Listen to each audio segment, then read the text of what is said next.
Welcome to Post Apocalyptic Show. Rob. John. We're doing something a little different. We do our indie movies. We do our 80s movies. Mostly indies lately. Mostly Mark Polona movies. We're doing a movie called Alien Planet, written and directed by Alan Maxson. The not gimmick, I hate to say that, but the thing behind this is practical prosthetics.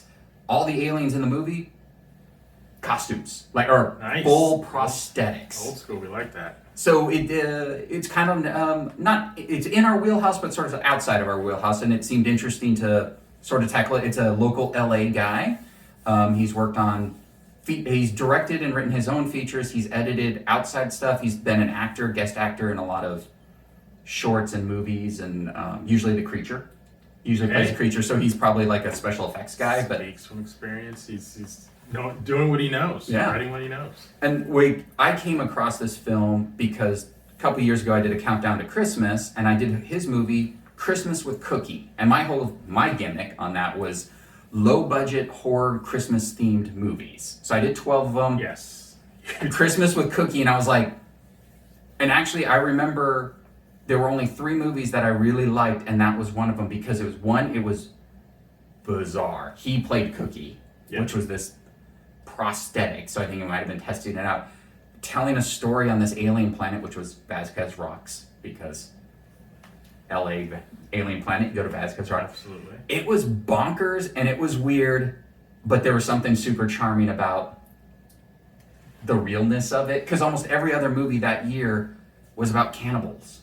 Like, for some reason, it was just all about like eating people at Christmas, and I was like, I just randomly picked. There was no rhyme or reason. Right. I was like, Red Christmas, great, that sounds like something. Christmas with Cookie, I just put it on the list. Wow. Well, that's the great thing, is the charm in these movies where, you know, it's coming from the heart, and where, where things are going to be and may lie, budget-wise, but, where it does,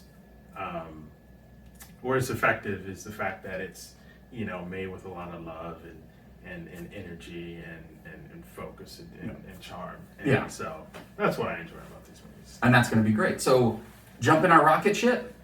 We're going to an alien planet. Let's do it!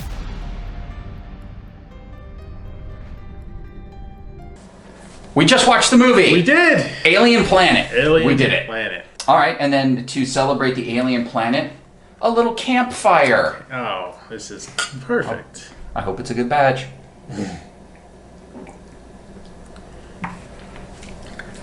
I mean, it's pretty perfect. It's Wow. at noon. A little early today, but we're good. Why not? All right, so Alien Planet. 2 alien species with a history of hatred of each other are forced to work together and survive a hostile planet to save their own. Written and directed by Alan Maxson. Yes. I might have said Mason in the intro, but it's Maxson, M-A-X-S-O-N. Written, directed, and edited. Starring Alexandra, sorry, I'm going to butcher everyone's name. Alexandra Bokova as Locke. Okay. Hunter C. Smith as Brocheet. Yes. Naya La Jolla as Geary. Oh, the cat. So, I guess the voice. The cat. The cat. Eric.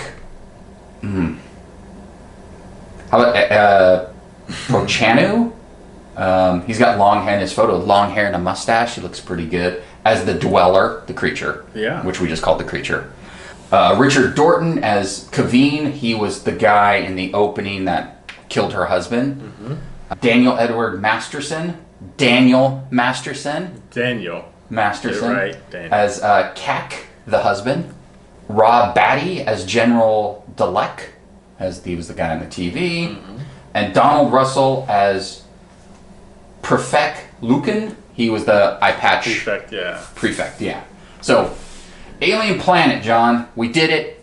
We did it. It's our watching of the movies and the books, and I would have to say that the charm is definitely there. Mm-hmm. It was I think safe to say a little more high end than what we're used to yes. watching. did appreciate and enjoy the prosthetics of the sort of creature builds and makeup. That was pretty good. Yes. It definitely, in terms of world building, it definitely attempted that, and definitely had some details in there. Even with sort of the animated vegetation, I would say, on the planet, which looked really good. That was a good touch. Really good, definitely a good touch. My whole thing with world building and just in mistakes that I have made without a certain big budget. You don't necessarily even need a big budget to do world building, but if you go really expansive, sometimes you're limited. You're just limited by budget. So all in all, I thought, since we were not confined, but we sort of spent a lot of the time in a ship or in another ship or in a ship, it was okay. But when we sort of like go outside and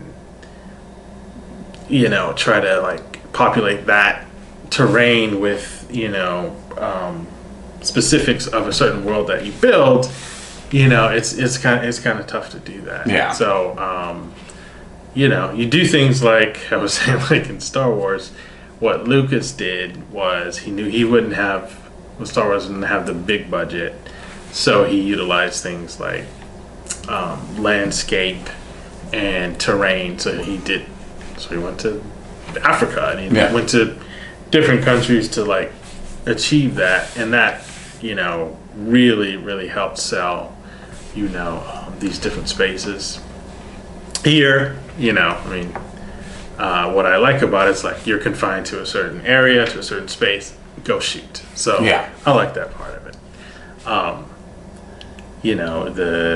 We open with a sort of a narration of sort of a history of where, from what started this sort of quote unquote war into where we are today. And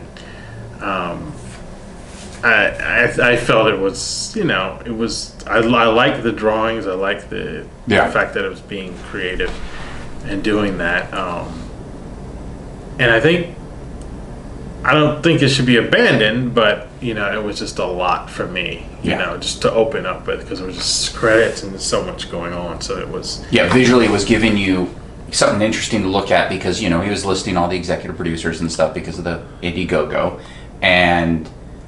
but then it was also like laying a paragraph of stuff that it felt like you had to know.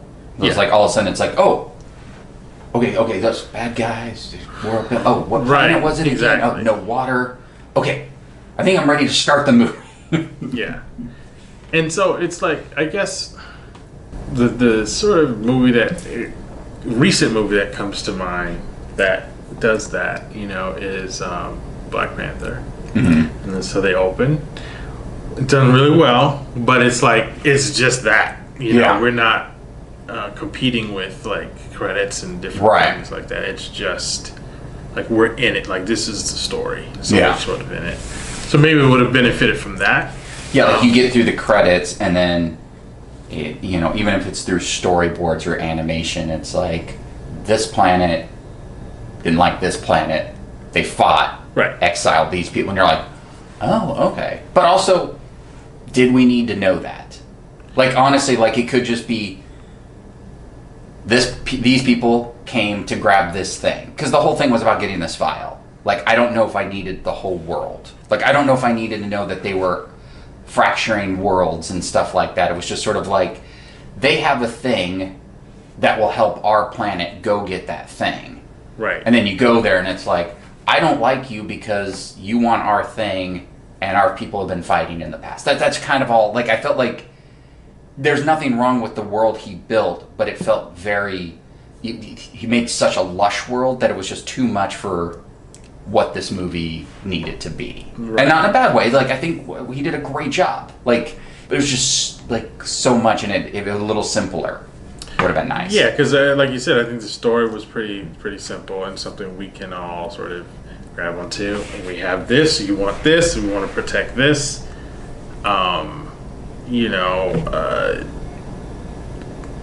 Person loses their husband, and want to get him back. There's that motivation. There's something that sort of can make all of the desires and the motivation that the characters have. There's like this one thing or two things, but there's this one thing that can sort of satisfy that goal. And they have to, there's a conflict. They have to sort of fight to get it. And a lot of times, if you want to do something like this, you're going to call something Alien Planet. You're going to be like, okay, well, let me build the world. I totally get it. And yes, you do have to build a world no matter what. But at the same time, I think we felt like it just overcomplicated it a little bit. Yeah. However, it's just in the credits or sort of in the beginning of the movie. Yeah. And then we go on to, sort of the simpler story, which, we can all engage in. But if you just sort of went into the story, then we'd be there with you too, Because they even open up. It's like, we should go get the thing to help us get more water on our planet, and so we don't have to drink, I forgot the word, something else. Yeah. And it's like, well, no, we can't do that. And then someone wants it. But it's also, too, I would have liked to almost know why they have the vial and why they're not allowed. Like, the stuff he built all this. Like, look at all this. And it's like, well, I just need to know this thing. Right. Like, I just need to know these few things. But it's like, yeah, but look at my world. It's like, yeah, no, you did a great job. Vasquez Rocks looks amazing. No, there's a lot. There's more. There's no real negatives. It was just that he built this world based on a lot of the movies we watched, a lot of the Mark Polona, the Wild Eye and stuff. Those are a blast. These are people making their movies with $1. They get the point across. They're fun to watch. I think too, it's easier to be critical on movies that have a lot more, that could have done more. Like his prosthetic work was great. Like the use of the space he had, like he built a ship or interiors of a ship, and then like you even mentioned, when you're walking outside and in the background there's like these little plants that move in the far background. They're not even a focus. Spoilers, they come in at the end, which is actually kind of a cool little twist. Yeah. But that was great. They're walking and he puts a moon or a planet very faintly in the background, not making it present to go, look, we're in space. He just built this light, easy on the eyes world where it didn't feel like, look, I know you're probably at, a ranch in the you're either at, Vasquez Rocks. I'm pointing in the directions like people know the way I'm pointing. But in theory, Vasquez Rocks is that way. All the ranches where they shoot are that way. But just to put like the thought of putting a few of these like little moving plants and then a slight planet in the background, that helped. Like all that, I was like, this is really good. But then, then there's the big bulk of it is the locked in the freezer episode where two people are talking in one thing, which I get. You can only shoot outside so much with controlled lighting, and you probably want to keep it cool. The actors are in full prosthetics, and a lot of that worked, but it was also just a lot of, exposition. We're just going to tell you what this is. We can't show you everything. Right. We're just going to tell you everything that you need to see. Because then all of a sudden, there's a magic cat that can vomit on you and, bring you back from the dead and heal your bones. And it's like, that's what everyone should be after. That should have been what it, like, instead of this vial, it's like, you need to go get this one-of-a-kind unicorn that can vomit on you, heal you, bring you back from the dead. That seems more valuable than this thing that can bring water back. Like, to me, like if you're a warring world and you're like, do we want the thing that can bring people back from the dead and heal us, or do we want the thing, because we'll find water somewhere else, we'll go to another planet, but we got this thing that can heal us. That's a more interesting take.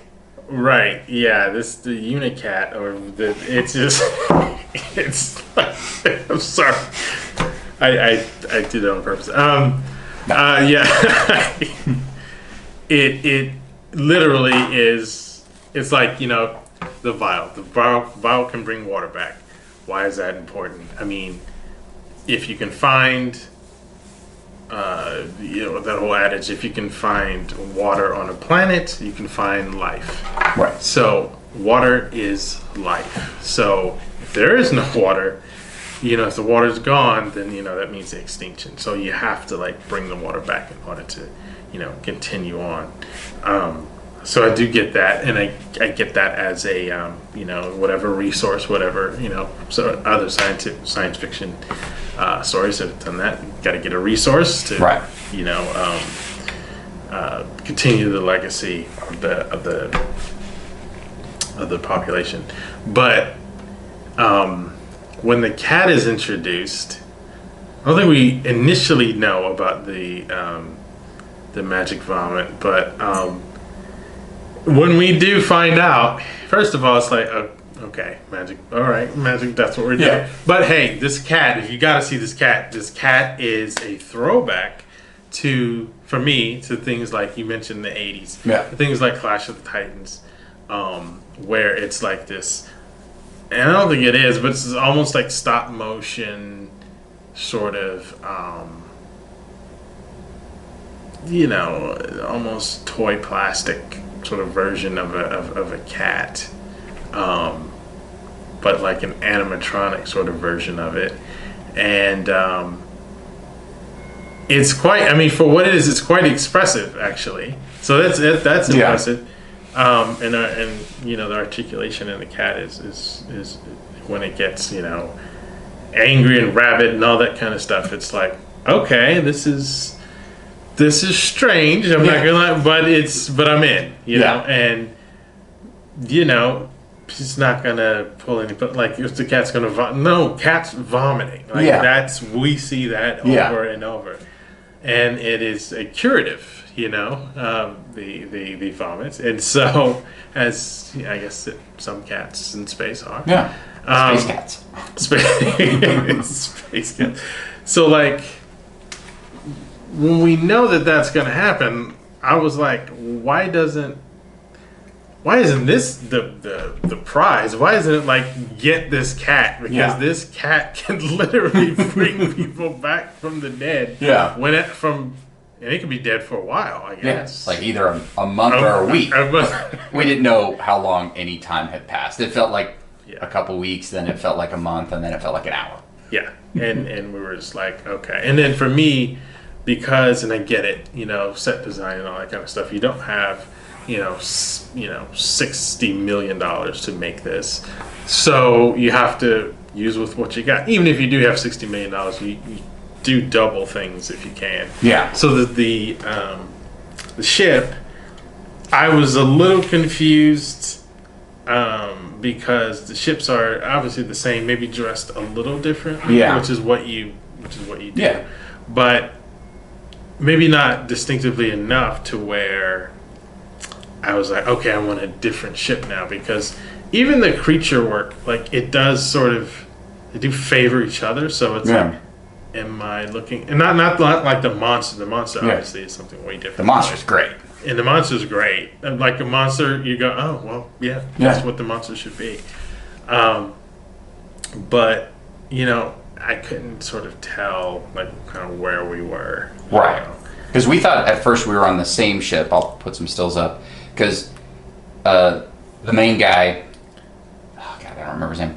Main guy lands with his magic cat, which should be the story, is this magic cat. Yeah.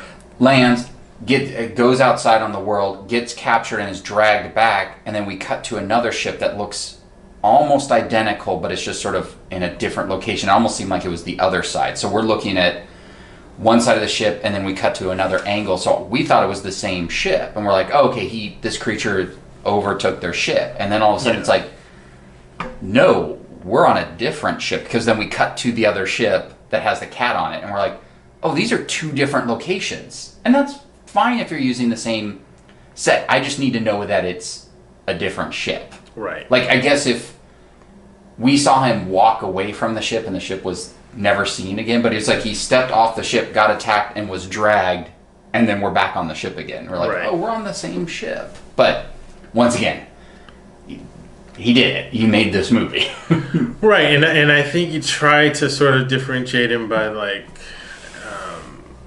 having sort of an exterior shot, where it was like, okay, we're on this ship now, and then another exterior shot where we're on this ship. But it didn't.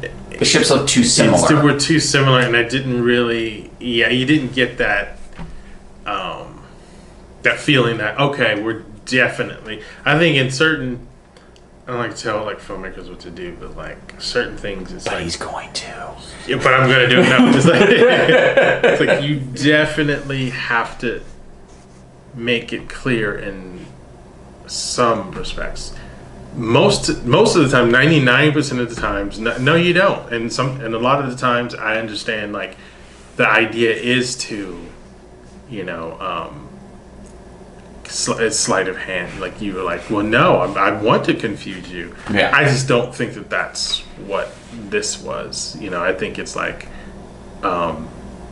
you're leading us there to think, okay, this is another ship. Yeah. But I just think that the specific shots weren't distinct and strong enough, from a ship aspect and from like an angle. Yeah. That we were just like, okay. Because the big reveal wasn't, we're on a different ship. Like all of a sudden thinking they were on their ship, and then the wool gets pulled out. You're like, oh my God, we're on something else. Yeah. So, story aside, I want to talk about things that there's actually so much to like about this film. Yeah, for sure. I dig the practical prosthetics. I think they did a great, like everyone looked really good, and they did the best they could, because obviously the creature is a full body, like the dweller, as it was mentioned, is a full body suit. Mm-hmm. You couldn't have everyone do that. Even with, we found out the budget was $67,000, and maybe there's a little more.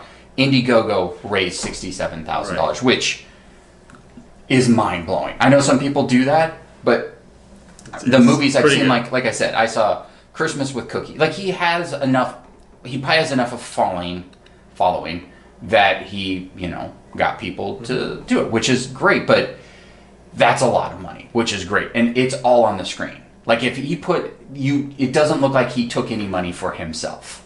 Like and I do like the creature's full, but then I do like that everyone else is like a head prosthetic, and then they just have an outfit and gloves on.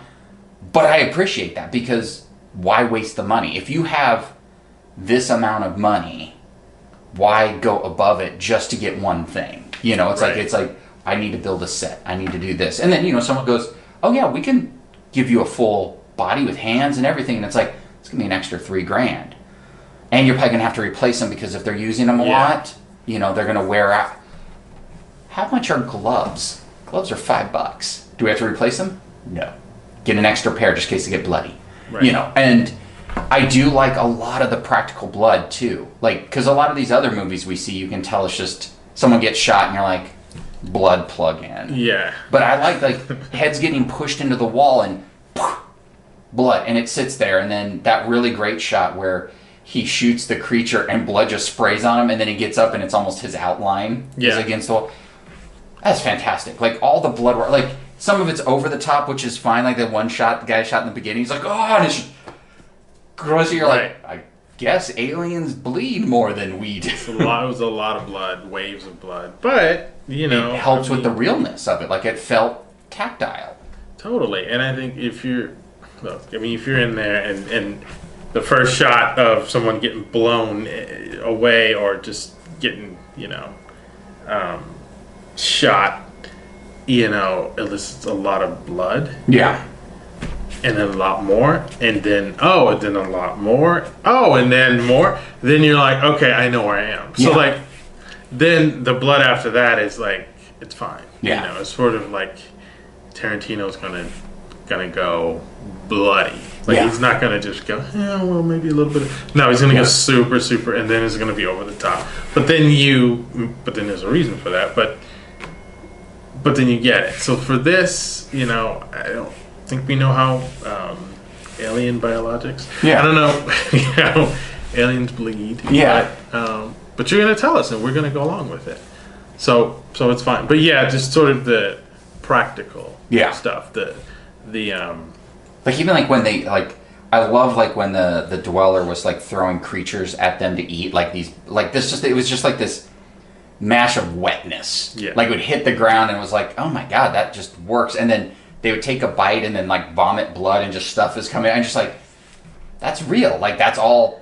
Like I felt bad for these two people. Yeah. That one had full prosthetics on, had to fake eat something, and it's by spaghetti and chicken or something, then have a mouthful of fake blood to spit out. And just like, oh my God, bless these people that committed to to doing it. You know, it's you know, it can be a chore, but for something you love and the labor of love, then you do a lot of things. But I think the prosthetics, the creature work, makeup.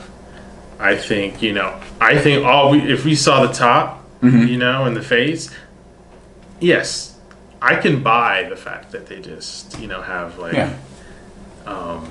human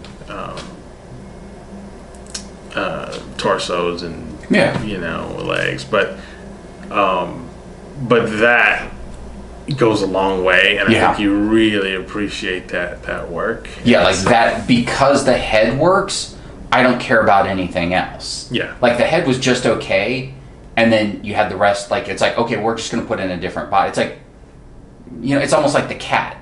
The cat was really, the magic cat, like, was so, like you said, such a throwback, but it was so weird looking, but it worked for what that was. Whereas like the people, it's like, that's fine. I mean, people wear clothes, and it connects you to watching the movie. It makes it seem real, but I didn't need to see everyone's full body. Yeah, like in a higher budget, someone would have taken their clothes off and put on a new uniform and would have had like an alien body.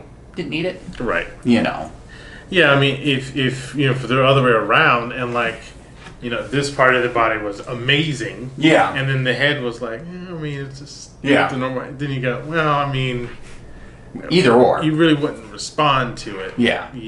As well as just like. What if it was reversed? It was this amazing body, and they had like an Elephant Man mask on, just with one eyeball. And it was like, how intrigued would you be in that movie? Where like, what are we watching? It's like, no, we just cover our heads with this one eye hole and a sheet.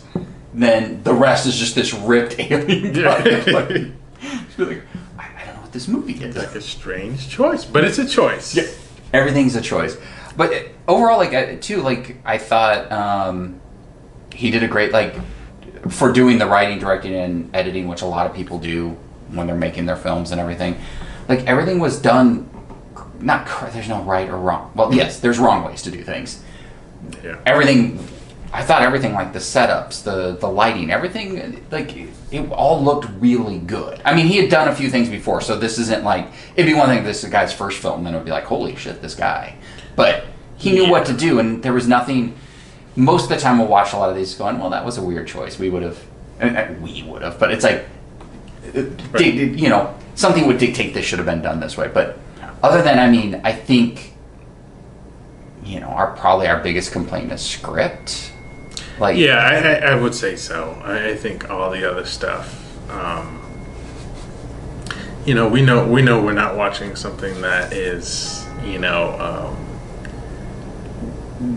Lucasfilm directed by Chris Nolan or something. Yeah.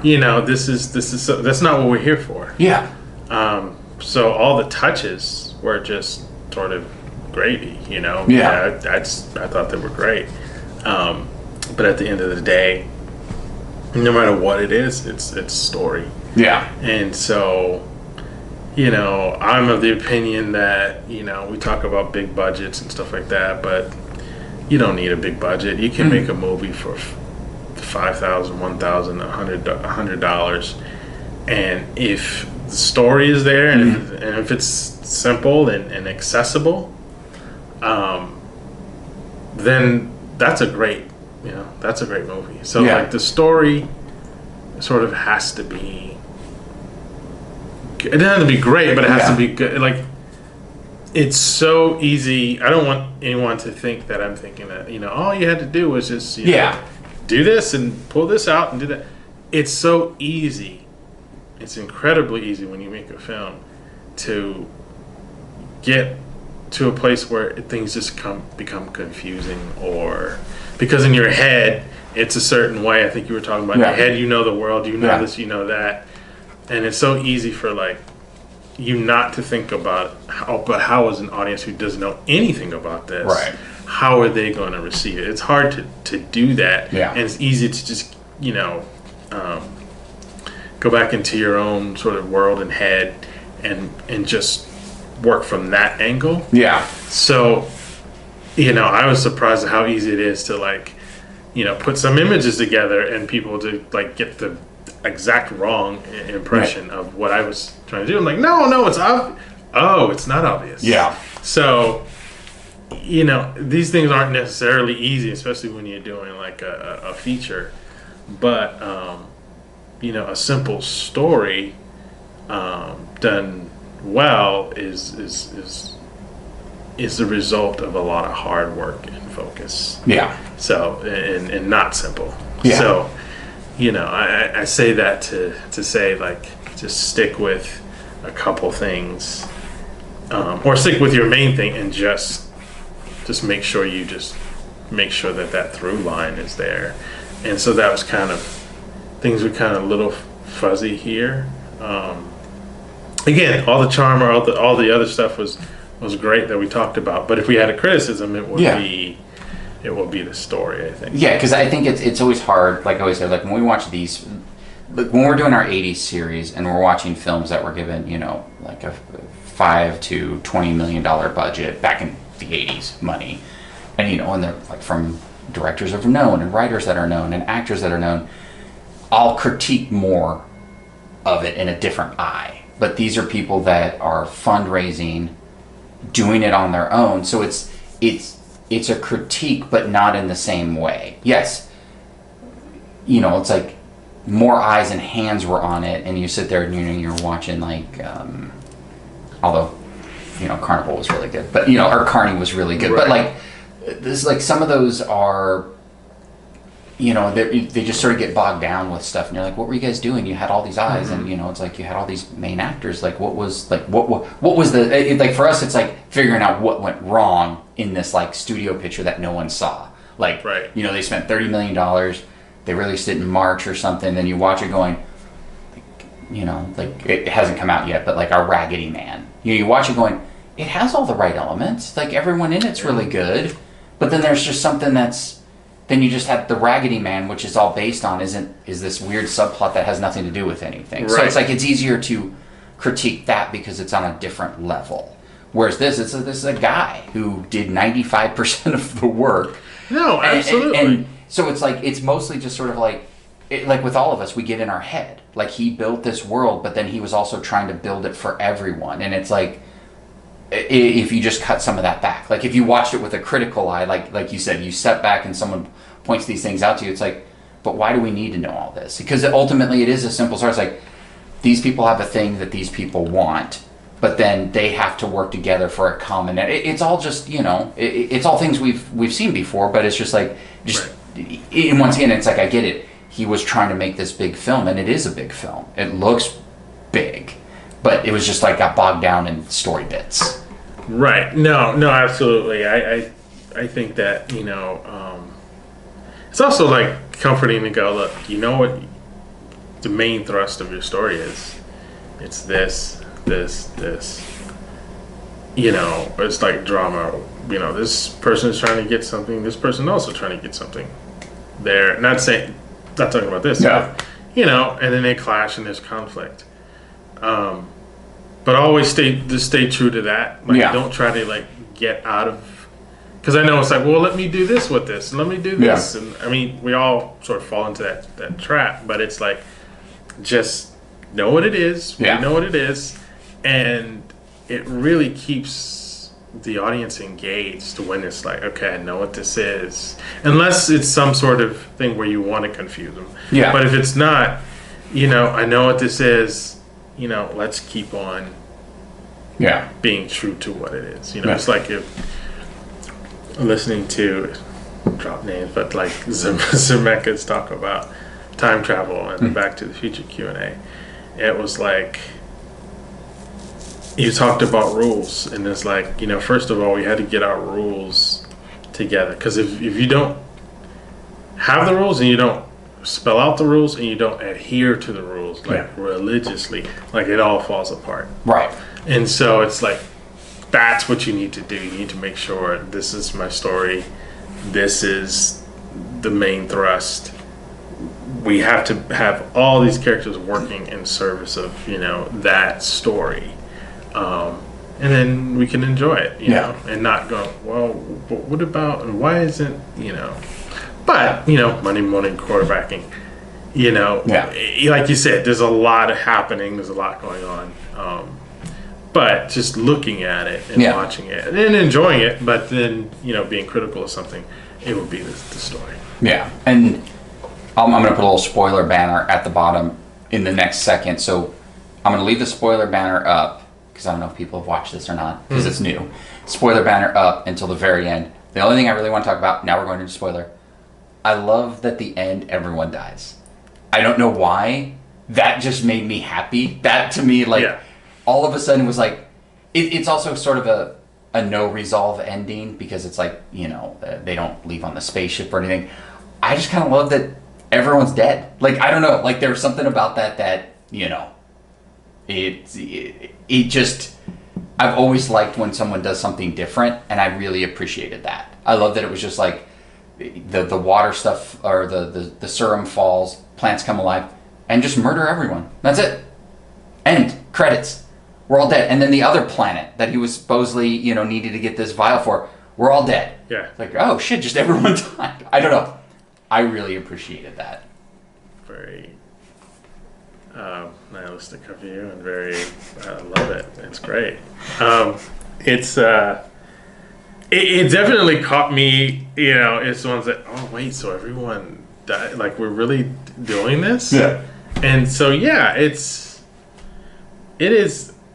a weird word to use, but it is refreshing to sort of see that, because you can do whatever you want to in your world. It's his film, He can so it's like, and I don't know if you have to worry about, will there be an alien planet too? All right. You can make, it doesn't matter. It doesn't matter, you can do it. Yeah. So, all right. Spoilers over. It's all done. Like, if you want.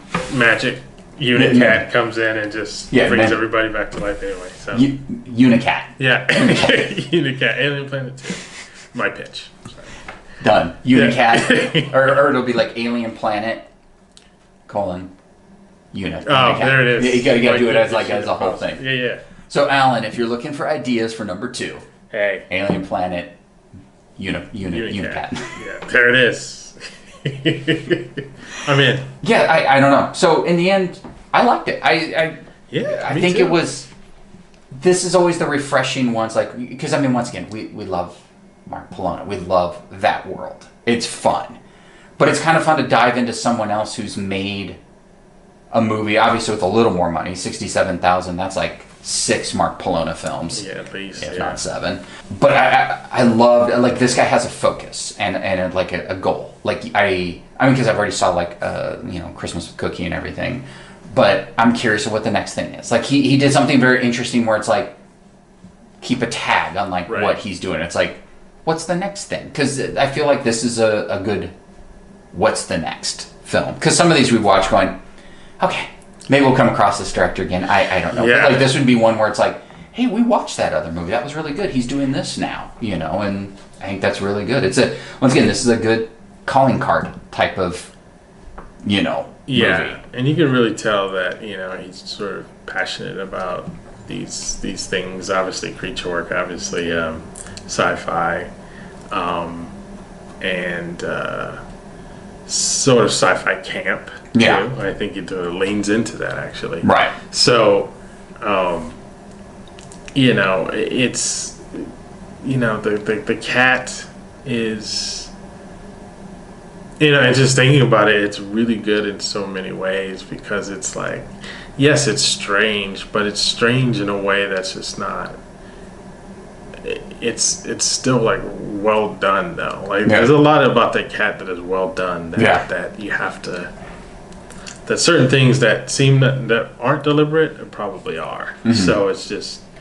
And those are the things that are always the best. It's good that he just threw that in there. No. That was Yeah. Here's the 4 pages of me doing this on purpose. Like, oh. Totally. Like a throwaway. Like, no, I planned this out. Yeah. Not like that. Like most people just like, you show up on set, let's just shoot something. Everything's always planned out, but, some things become more deliberate than others. Yeah. No, absolutely. So, I mean, like, the reason why I sort of got into the industry, because I'm sort of passionate and charmed about things, and so did you. So, it's like, when you can see that, on screen, especially by independent filmmakers, who don't have, much resources to work with. What they do have in abundance is like that zeal and that passion for making movies, and when that comes across, that's great. So, and that's the thing. I'll definitely say the one thing before we wrap up is Alan is Maxson, not Maxson. Yeah. He's a Hollywood guy. He works in the business and everything like that. You can definitely tell, like when you watch the people from here being LA, compared to like a Mark Polona. We always just go to him, but like a Mark Polona type that are someone that's not in LA that is making films on their own. You can totally tell the styles. Like he wants to be a feature filmmaker. Like he's going for it. He wants to make the feature film. I'm pointing at my laptop if that's out. He's in my laptop right there. Like an Alan, he's in the business. He lives in this world. We drive by all the studios. It's like, all right, I want to do this. Then you have the Polona style people that, like, I've always wanted to make films, and I make films with my friends. Like, there's that level of like, I'm doing what I want to do, and I don't want any more out of that. And not that Mark doesn't want more out of it, but it's just like, here's Doll Shark. Here's Motorboat, here's, Yule Log, which I think is coming out, which we'll probably talk about at Christmas. Or, it's like, I'm just having fun. I just want to make it. You can definitely tell they're both achieving their goal. We watch both their films. Both are made well. It's just you can tell the intent on each one. You can tell Mark is having fun making his movies, and he knows how to make an 82-minute movie, sell it. He knows all the beats to hit. Then you have Alan. He knows how to make a film. His movie's also 82 minutes, but he's thinking of everything. He's thinking of the frame. He's thinking of the ship build. He's thinking of this. Mark Polona's like, I need these 2 guys to say something here, not thinking about the background. He's not, he's not like, okay, well, if the building is there, it needs to okay, yeah, we need everything. We need this frame to tell you something, which would give you, the audience, going, I don't know why that scene seems so much bigger than it is. It's because it's all mapped out. I know those 2 are talking about, Doll Shark or something like that. I know the point of that scene, whereas he felt like he was world building. And so much why we keep saying world building with this everything, but like it was definitely like, all right, I need the things in the background to move. I need the moon, and I need this, and I want this, and walk across this way, and I'm gonna have an angle like this to look. And you're just like, oh, you're thinking about all this stuff. One is thinking about like their future career, getting their Academy Award. Mark's like, I made a film. That's fun. Let's do another one. Just it's the levels. They're both having fun, but in a different way. Yeah. No, totally. I mean, I agree. It's just like, you tell, with the one thing about like prosthetics and all that kind of practical stuff is like, it's like lighting miniatures or something like that. It's like, or shooting miniatures, I should say. A cinematographer, professor, said like, it's all in the lighting. It's like, if you don't light it well, if you light it really well, it could look amazing. But if you don't, like, that's when it looks cheesy or bad or whatever. Lit well, shot well, made a movie. Yeah, so that's basically what it is. Like, okay, I can see the lighting. He's trying to, like, he's got like a crew that's knows what they're doing, that kind of stuff. And Mark Pond, it's like, hey, I feel like it's like, okay, got my buddies. Our hobby is making films. We got a script, and you're this character. You're this character. Next week you'll be somebody else. Let's go shoot something, and then on Monday we'll edit, and then Tuesday we'll ship it out. So it's like a project, basically. and they have fun, and they both give the same entertainment value in a way. Yeah, for sure. Because I mean, at the end of the day, like you know what you're getting. There's two different things really, but you know what you're getting. And also, at the end of the day, we get it. You read Dune. You read. All right, everyone. Thank you for joining us for Alien Planet by Alan Maxson. Check it out. It's on Tubi. It's on some other services, but watch it. Watch the love someone put into a film. Follow us on Instagram, Twitter. It's because John Robert, because John Rob. I'll put all the links up. We have a website. We have a YouTube. Obviously, that's how you're watching it. And until next time, which is probably a Mark Polona, because we're never going back to 80s again. Right. Or we will. We will. We might. We might. We have others. I get so inspired. I know. We sometimes we need a break. Like, let's watch what someone wasted money on. Exactly. Porkies. Take care, John.